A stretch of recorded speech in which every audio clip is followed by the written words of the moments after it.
Welcome back to another week of This Week in Royal History. I'm your host, Rebecca Larson.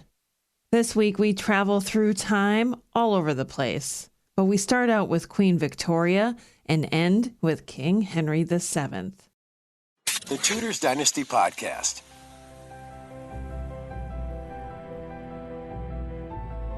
January. In the Northern Hemisphere, we're experiencing winter.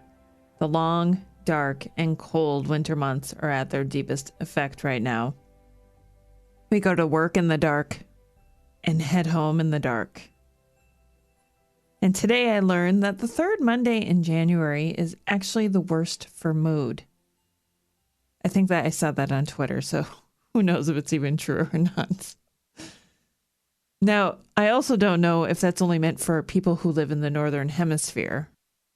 Or would it also be for our friends in the Southern Hemisphere? It seems more likely the Northern. Today in the upper Midwest, I'm experiencing a balmy, yes, where I live this is balmy, 24 degrees Fahrenheit. While in Melbourne, Australia, their high today is 74 degrees Fahrenheit. And in London, it's about 42 degrees Fahrenheit. I have a point here. The weather before and after the birth of the future Queen Victoria had been bleak, which is an indication that the Little Ice Age, which we've recently discussed, was still in effect. The winters were recorded as unusually cold, marking a negative 23 degrees Celsius, which would be negative 11 degrees Fahrenheit. This was in the winter of 1819 in Kent. That is exceptionally cold for England. But the birth of a baby, let alone a possible future heir, is a time for rejoicing and happiness. So the winter coldness may not have seemed so bad. Alexandrina Victoria was born on the 24th of May, 1819, to Prince Edward, Duke of Kent and Strathern, and her mother was Victoria of Saxe-Coburg-Saalfeld. Victoria was born at Kensington Palace in London. The Duke and Duchess made sure to be in England when Victoria was born, as she'd have a strong claim to the English throne, being the only surviving child of the first 4 sons of George III. Her father died when she was less than a year old, and she was raised by her mother under close supervision in what was called the Kensington system. Victoria spent most of her childhood isolated from other children.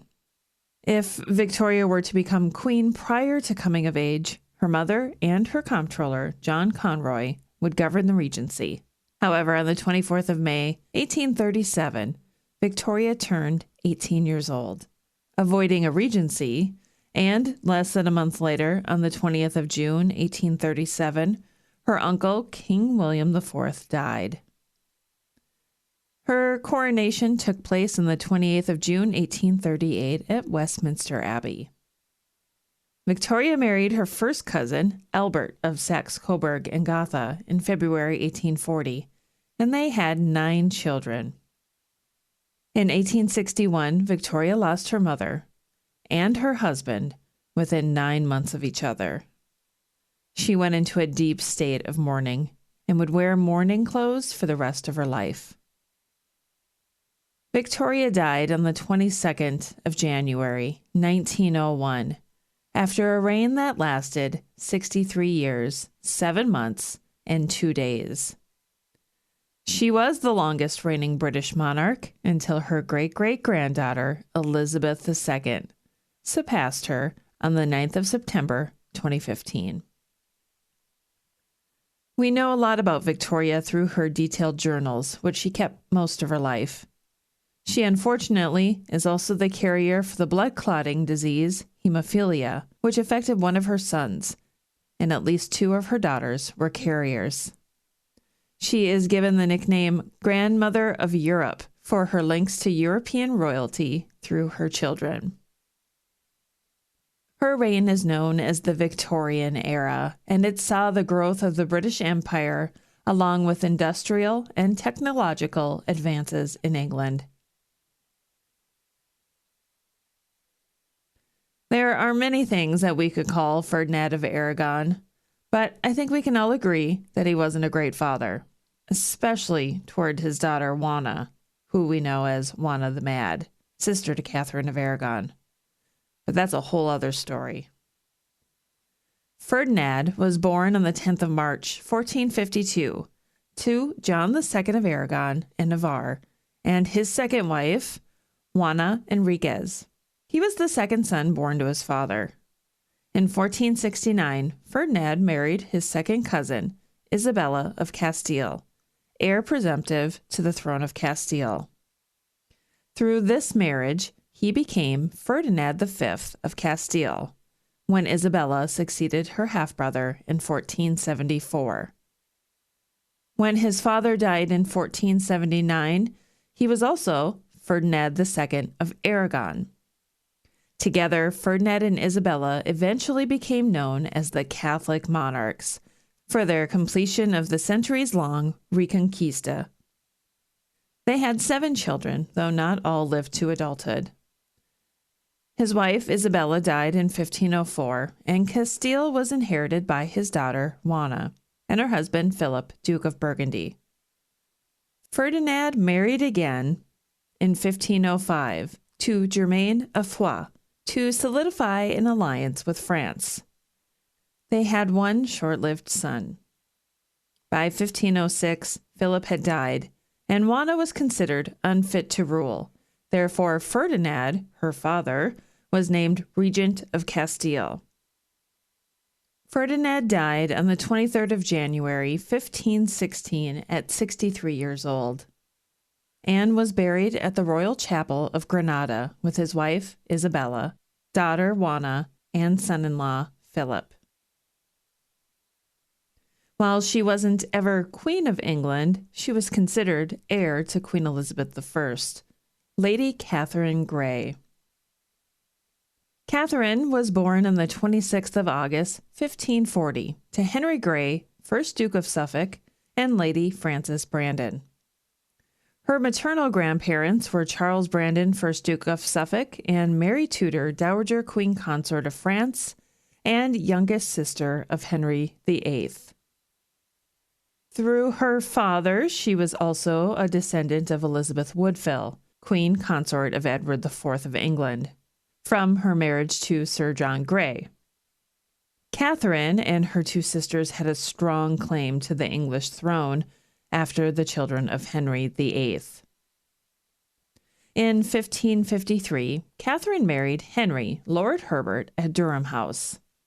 However, the marriage was annulled a year later after the fall of Lady Jane Grey, the 9 Days Queen and Catherine's older sister. Catherine was rumored to be a possible heir to Elizabeth I, but this was shattered when Catherine married Edward Seymour, 1st Earl of Hertford, in 1560.